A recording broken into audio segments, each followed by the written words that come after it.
Hello everyone, welcome back to the channel. मेरा नाम है गिरीश। एक नई वीडियो के साथ एक नई लीड कोड क्वेश्चन को देखते हैं।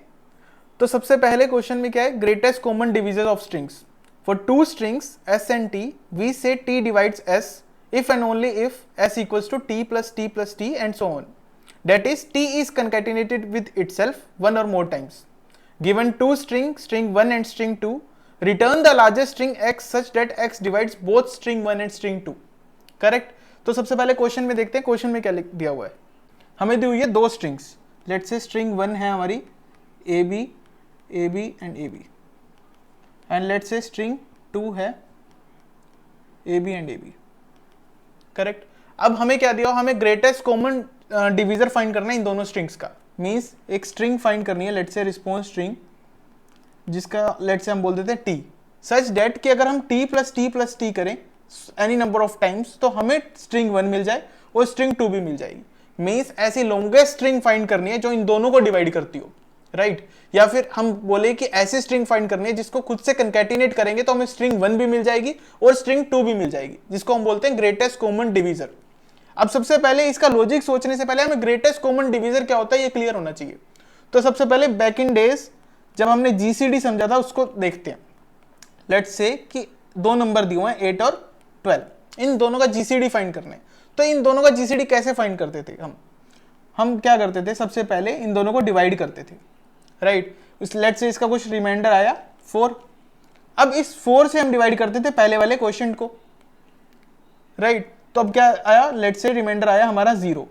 तो हम ये एक्टिविटी जब तक रिपीट करते थे जब तक हमारा रिमाइंडर 0 नहीं आ जाता। जैसे ही हमारा रिमाइंडर 0 आता था हम देखते थे उससे पहले वाला जो रिमाइंडर है वो हमारा जीसीडी होता था।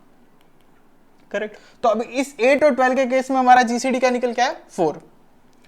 एक्चुअल में है ऐसा नंबर, ऐसा ग्रेटेस्ट नंबर जो इन दोनों को डिवाइड कर रहा है, राइट। अब अगर किसी को जीसीडी समझ नहीं आया तो यहां पे वीडियो को पॉज कर ले, क्योंकि जीसीडी समझना बहुत इंपॉर्टेंट है इस क्वेश्चन के लॉजिक के लिए। अब चलते हैं हमारे क्वेश्चन के लॉजिक की तरफ। लेट से हमें एक स्ट्रिंग दी हुई है A B and A B, हमें दूसरी स्ट्रिंग दी हुई है A B and A B. Correct. अब सिंपलेस्ट लॉजिक हमारे दिमाग में क्या आता है, इस स्ट्रिंग को देख के हम ये एज्यूम कर सकते हैं कि जो हमारी छोटे वाली स्ट्रिंग है उसको हम लेट से एज्यूम कर लेते हैं कि ये हमारी जीसीडी है। करेक्ट। अब हम क्या कर सकते हैं, करेक्टर बाय करेक्टर इनको कंपेयर कर सकते हैं। हमने लेट से ले लिया कि ए बी हमारी जीसीडी है और हमने फर्स्ट स्ट्रिंग से इसको कंपेयर किया। हमने चेक किया ए बी करेक्ट मैच हो रही है, लेकिन लास्ट में फिर ए बी आया। इसके आगे ए बी नहीं है, स्ट्रिंग हमारी खत्म हो चुकी है। मींस ए बी हमारी वो स्ट्रिंग नहीं है जो कंप्लीटली स्ट्रिंग 1 को डिवाइड कर दे, तो ये हमारी जीसीडी नहीं है। उसके नेक्स्ट इटरेशन में हम क्या करेंगे, लेट से हमने बी को यहाँ पे ड्रॉप कर दिया और हमने लिया ए, फिर हम चेक करेंगे ए बी एग्जिस्ट करती है, लेकिन उसके बाद क्या एग्जिस्ट कर रही है, बी, तो ये हमारी ग्रेटेस्ट कॉमन डिवीजर नहीं है। नेक्स्ट में हमने क्या, ए बी को यूज किया, हमने चेक किया ए बी एग्जिस्ट कर रही है, फिर ए बी एग्जिस्ट कर रही है, फिर ए बी एग्जिस्ट कर रही है और फिर ए बी एग्जिस्ट कर रही है। मींस ए बी हमारी क्या है, जीसीडी। करेक्ट। लेकिन ये जो सॉल्यूशन है, ये जो अप्रोच है वो बहुत ही अनऑप्टिमाइज है। कैसे, लेट से इसकी लेंथ है m और इसकी लेंथ है n, तो हमने क्या किया, m इटरेशंस तो इसके किए, एक लूप तो हमने इसका यूज किया। नेक्स्ट केस में नेक्स्ट लूप के अंदर, इंटरनल लूप के अंदर हम इन दोनों को कंपेयर कर रहे हैं, तो क्या हुआ m प्लस n, तो ये क्या हुआ, m स्क्वायर के टाइम कॉम्प्लेक्सिटी का हो गया। तो हमें इसको और ऑप्टिमाइज करने, तो और इसके अप्रोच हम क्या सोच सकते हैं। इन स्ट्रिंग्स को देखकर हमें पता लग रहा है कि हमें ऐसी स्ट्रिंग फाइंड करनी है जो दोनों को डिवाइड करे। तो हमें इतना समझ आ रहा है कि जो भी हमारा सॉल्यूशन होगा वो स्टार्टिंग ऑफ कैरेक्टर से, दोनों की स्टार्टिंग ऑफ कैरेक्टर से एग्जिस्ट करता होगा और दोनों स्ट्रिंग में भी एग्जिस्ट करता होगा। तभी हम टी प्लस टी दोनों केस में बोल पाएंगे कि वो स्ट्रिंग 1 भी बन सकती है और स्ट्रिंग 2 भी बन सकती है। इतना हमें समझ आ गया। अब अगर हमें इसकी लेंथ मिल जाए कि कितनी लेंथ तक अगर हम उसे कंसीडर करें कि वो हमारी ग्रेटेस्ट कॉमन डिवीजर स्ट्रिंग बन जाए किसी भी स्ट्रिंग में, इसके लिए हमें ये समझ आ रहा है कि हमें जीसीडी फाइंड करना है। हमें दो नंबर्स की लेंथ भी दी हुई है, हमें बेसिकली दोनों स्ट्रिंग की लेंथ भी मिल सकती है।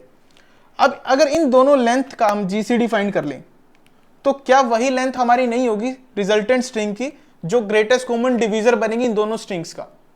करेक्ट। कैसे, लेट से कि हम बोल रहे हैं टी प्लस टी स्ट्रिंग 1 को बना रहा है और स्ट्रिंग 2 को भी टी प्लस टी बना रहा है। करेक्ट। अब ये टी क्या है, ये टी होना चाहिए हमारा जीसीडी, मींस लेंथ। और इन दोनों जीसीडी से हम क्या फाइंड करते हैं, greatest common divisor of the numbers. Correct, let's say कि 8 और 12 हमने फर्स्ट केस में देखा था, हमारे जीसीडीज थे, हमारे नंबर्स थे, और इनका जीसीडी क्या आया था 4। मींस 8 को 4 पार्ट्स में 2 पार्ट्स में डिवाइड कर रहा था, और 12 को वो 3 पार्ट्स में डिवाइड कर रहा था। सिमिलर वे में हम कह सकते हैं कि अगर हमारी स्ट्रिंग की लेंथ है, let's say A B and A B and A B second string, तो इनकी लेंथ का अगर हम जीसीडी निकाल लें तो हमारी रिजल्टेंट स्ट्रिंग की लेंथ निकल जाएगी और हमें हमारा सॉल्यूशन मिल जाएगा। करेक्ट, इतना हमें समझ आ गया कि अगर हम इन दोनों का जीसीडी निकाल लेंगे तो हमारी रिजल्टेंट स्ट्रिंग की लेंथ निकल जाएगी, और हमें पता है कि दोनों स्ट्रिंग में हमारा सॉल्यूशन एग्जिस्ट करता है और स्टार्टिंग से एग्जिस्ट कर रहा है, तो हम एक सब स्ट्रिंग उठा लेंगे स्टार्टिंग से उस लेंथ की जो हमें मिली है, जो हमारा जीसीडी नंबर है, ये हमारा सॉल्यूशन है। लेकिन अभी भी हमारा सॉल्यूशन कंप्लीट नहीं हुआ है। हमें ये कैसे पता लगेगा कि जो हमें इनपुट्स गिवन है उनकी एक्चुअल में जीसीडी वैल्यू एग्जिस्ट करती है या फिर उनकी जीसीडी स्ट्रिंग एग्जिस्ट करती है। जीसीडी वैल्यू हमें पता लग जाता है कि एग्जिस्ट कर रही है नहीं कर रही, लेकिन जीसीडी स्ट्रिंग एग्जिस्ट कर रही है नहीं कर रही है कैसे पता लगेगा? तो इसके लिए भी हम जो इनपुट में गिवन है वही लॉजिक यूज करेंगे। क्या गिवन है इनपुट में? हमें बोला है कि t प्लस टी एग्जिस्ट करता है as a for string 1, and string 2 के लिए भी t प्लस टी एग्जिस्ट करता है। करेक्ट, तो इस लॉजिक से हम ये फाइंड कर सकते हैं कि greatest common divisor t exist करता होगा तो क्या कंडीशन मैच करेगी? तब ये मैच करेगी string 1 plus string 2 should be equal to string 2 plus string 1। समझ आ रहा है कि अगर हम स्ट्रिंग 1 प्लस स्ट्रिंग 2 और स्ट्रिंग 2 प्लस स्ट्रिंग 1 इन दोनों को अगर इक्वल हो जा रही है ये, तो मींस ऐसा कॉमन डिवीजर एग्जिस्ट करता है। अगर ये कंडीशन मैच नहीं हो रही तो मींस हमें ब्लैंक स्ट्रिंग रिटर्न करनी होगी, ऐसा कोई कॉमन डिवीजर स्ट्रिंग एग्जिस्ट करती ही नहीं। करेक्ट, हमें समझ आ गया। अब हमें बस इसका लॉजिक इंप्लीमेंट करना है। तो लॉजिक को अगर हम देखेंगे तो हमने क्या किया, सबसे पहले कंपेयर की स्ट्रिंग्स को कि string 1 plus string 2 equals to string 2 plus string 1, तब तो हमारा सॉल्यूशन एग्जिस्ट करता है। अदरवाइज हमें सीधा स्ट्रिंग रिटर्न करनी है डबल क्वोट्स। करेक्ट, हमारा कोई सॉल्यूशन एग्जिस्ट नहीं करता। अब लॉजिक क्या हमने इंप्लीमेंट किया, हमने सबसे पहले दोनों की लेंथ फाइंड करी, फिर हमने उसका जीसीडी फाइंड किया। अब जीसीडी का लॉजिक हम देखेंगे, लेकिन जो भी जीसीडी की वैल्यू आई हमने क्या, किसी भी एक स्ट्रिंग में से, लेट्स से मैंने स्ट्रिंग 1 उठा ली, तो स्ट्रिंग 1 की सब स्ट्रिंग चाहिए हमें जो स्टार्टिंग से स्टार्ट होगी और जीसीडी वैल्यू तक आएगी। करेक्ट, और हमने क्या चेक किया, जीसीडी का लॉजिक। तो जीसीडी में क्या हमने चेक किया था कि ए और बी हम जीसीडी फाइंड कर रहे हैं, तो हम जस्ट रिमाइंडर फाइंड करते जाएंगे अंटिल कि हमारा रिमाइंडर 0 नहीं आता, और जैसे ही हमारा रिमाइंडर 0 आ जाएगा तो हम रिटर्न ए कर देंगे। हम जीसीडी के इन डेप्थ लॉजिक में नहीं जा रहे हैं, क्योंकि जीसीडी की और भी ऑप्टिमाइज एल्गोरिथम एग्जिस्ट करती है, और अगर जीसीडी की ऑप्टिमाइज एल्गोरिथम एग्जिस्ट करती है तो इसकी भी और ऑप्टिमाइज एल्गोरिथम एग्जिस्ट करती होगी।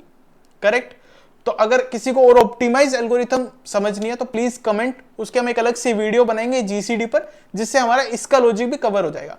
और अगर हमें देखना है कि ऑप्टिमाइज एल्गोरिथम का नाम क्या है, तो मैं आपको बता दूं कि यूक्लिडियन एल्गोरिथम एक एल्गोरिथम है जो जीसीडी की ऑप्टिमाइज एल्गोरिथम है। करेक्ट, अब इस सॉल्यूशन को हम रन करके देखते हैं। कंप्लीटली रन एंड सबमिट करते हैं। या so great, it's executed successfully. तो अगर किसी को इन डेप्थ ऑप्टिमाइज सॉल्यूशन चाहिए तो प्लीज कमेंट करें और इस वीडियो को ज्यादा शेयर करें, ताकि सब लोगों की इंटरव्यू जर्नी काफी इजी हो सके।